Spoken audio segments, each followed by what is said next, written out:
Hi, my name is Randy Clouse, here today with Hagerty to do a fluid levels check on a 69 Camaro. As always, we're going to use a towel, something clean and dry to put on to protect the painted surfaces.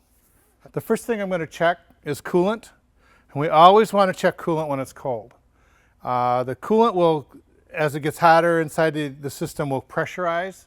If we take the radiator cap off with a hot engine, it's very likely the water could burst out and burn us. So always check and feel. It's nice and cold. Radiator caps, you push down, give it about a half a turn, cap comes off.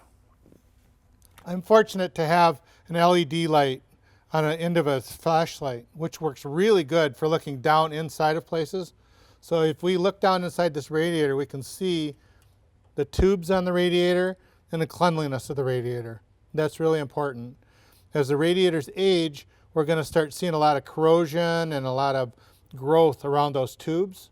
Those tubes are what passes the coolant through the radiator to help cool the coolant. Next, we're going to see how low the fluid level is in this. That's because this particular car does not have a coolant recovery tank on it, a bottle on the inner fender.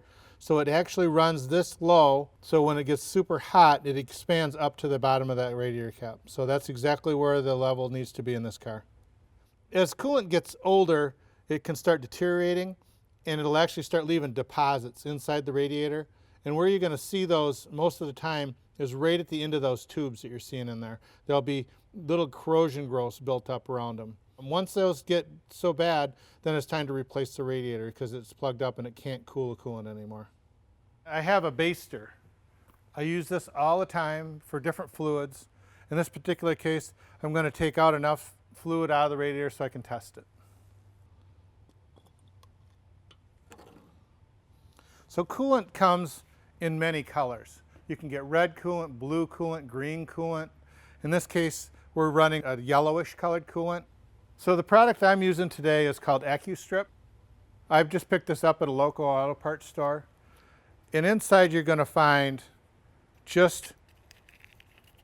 just strips of paper. Those of you with pools are used to doing this, taking your pH level tests in your pools or your hot tubs.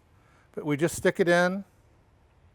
Okay, so we're going to leave it in for 30 seconds or so. Then we're going to come up to the bottle. The first test we're going to do is this gives us for blue coolant, red coolant, or other coolants. Because we know we have a yellow coolant in there, obviously that's going to fall into other coolants. So we're going to follow up the scale, and it looks like a good match is somewhere between the 60 and 100%. And that's the percentage of glycol, or the antifreeze. So that tests pretty good. And we're over to minus 22 degrees. So that actually is not too bad. So let's go to the next test, which is alkalinity test. So we're going to come up the scale. The good would be a green at the bottom. And as we come up, we're up to about a 3.2, I would say, right here on this middle one. So what it says here now is it says to go to step 3. So now we're going to go to the next level. We're going to come up step 3, and we're going to find ourselves somewhere in the 7.5 to 9 range, which is about in the middle of the service. So this coolant is getting just about to the end of its life. It's starting to see a little bit of pH. It's starting to see a little bit of alkaline in it. Probably what I'm going to do this fall is I'm going to go ahead and change this coolant out and put some fresh coolant in. No sense gambling on bad coolant for the winter, especially for sitting.